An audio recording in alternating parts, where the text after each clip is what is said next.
छौड़िया हमारा हेते हेते खाली देखा बैठी छौड़िया हमारा हेते हेते हरे देते देते देते न थका बगले लेते हरे देते देते देते न थका बगले लेते। अभी आप सुन रहे हैं मैथ्यू रसल को।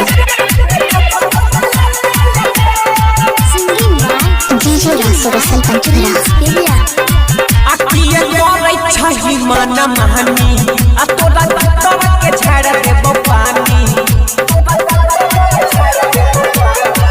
अकिए करे छही मन महनी आ तोरा भीतर के झाड़ देबो पानी तोरा जैसन के देखलिए बाते खेते खेते हरे देते देते देते न थका बगले लेते हरे देते देते देते न थका बगले लेते।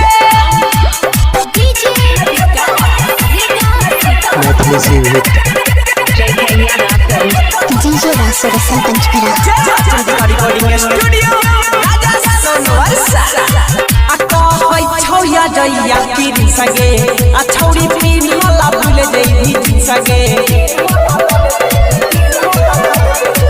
अको होय छौया जइया पीरी सगे आ छौरी पीरी ले छोड़ देभी सगे कह छो बेचन छौरा भी राजा बाया में हेते हरे देते देते देते न थका बगले लेते हरे देते देते देते न थका बगले लेते।